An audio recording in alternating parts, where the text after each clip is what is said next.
Welcome to the tutorial Adding Color. In this tutorial I'm going to show you how to paint the cleaned up versions of your colored rabbit.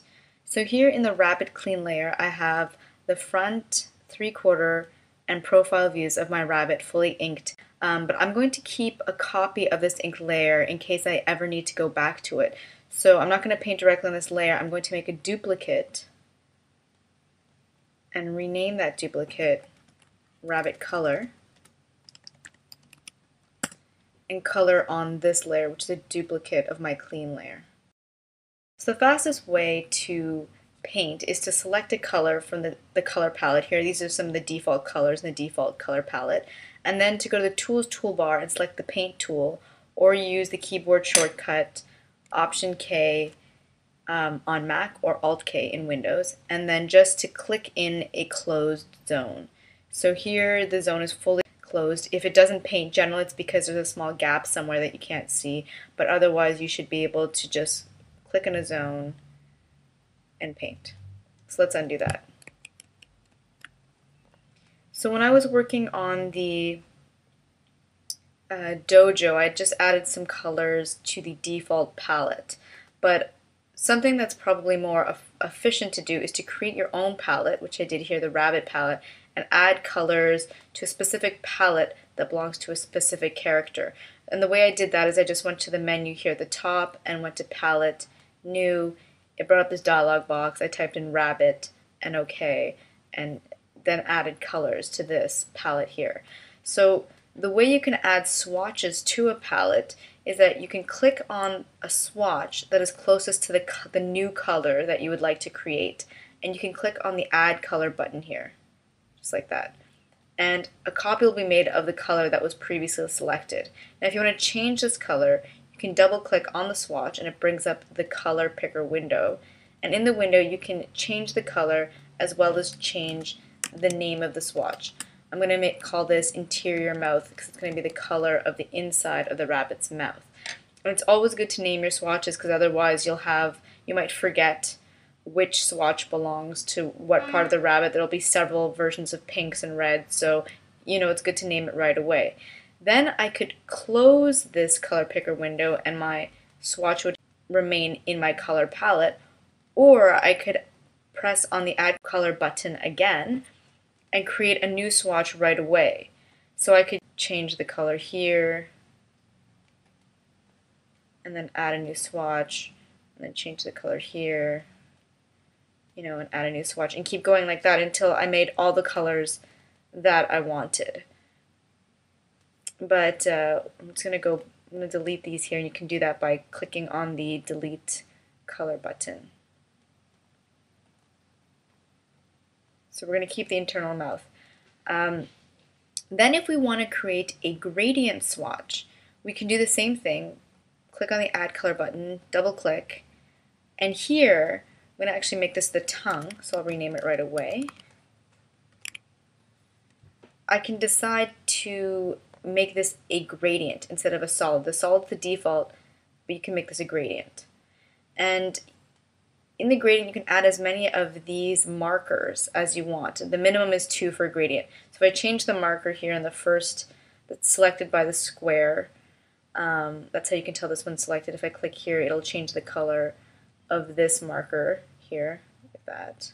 You can also add more markers like that just by clicking, so that you can get, usually when you do a metal, it's often good to do these so you can get a range of colors. And then if you want to get rid of these extra markers, you can just click on them and pull them away and they disappear like that. So for the tongue, maybe I'll make it kind of like that.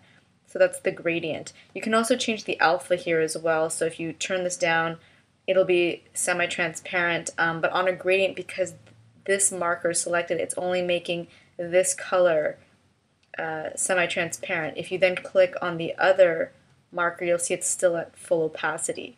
So you'd have to change it for this marker as well. But in this case, actually, I'd like to make them both opaque. So I'm going to drag this back to 255 for both.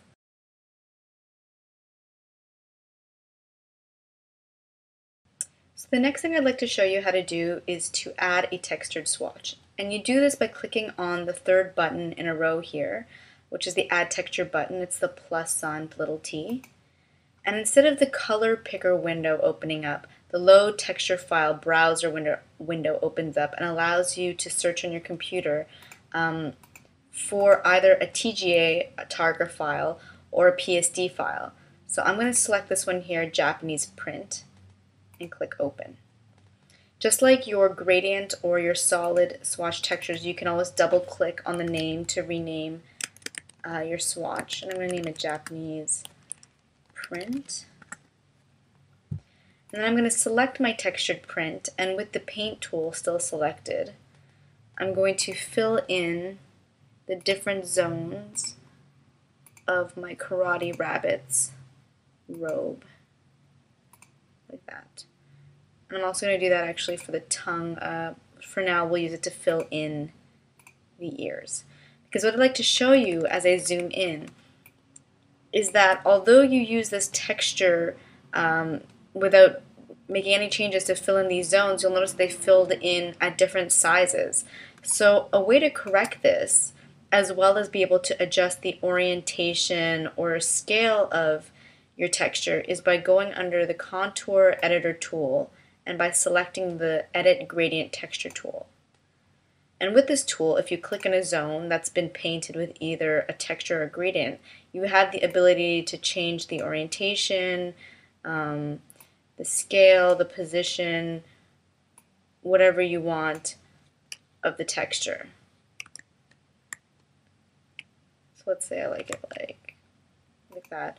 And then if you want to copy what's in this specific zone, you like the orientation, the size, all of that, then what you could do is click on this, right click, and select Copy Drawing Object, and then click in another zone that was painted with the exact same texture and say Paste Drawing Object.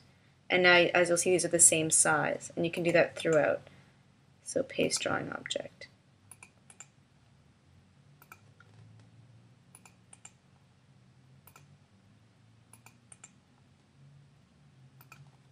Just the last one at the top here. And what the software is essentially doing is it's taking the bitmap texture fill of this zone and basically extending it into this zone and this zone and this zone and all the adjacent zones, so that it's almost like one sheet of paper now sits behind each instead of being mapped relative to the size of the zone.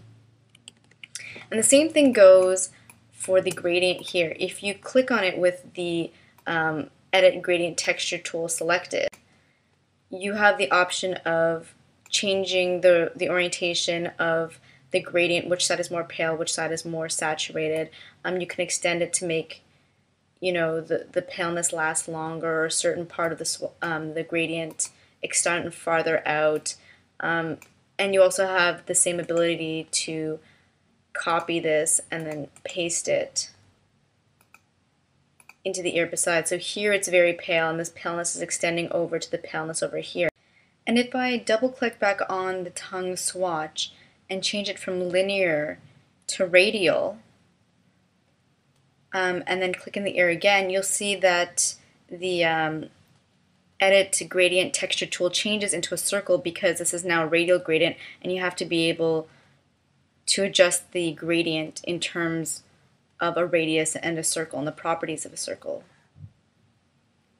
like that. So the last thing I'd like to show you is how to select the current color of a tool.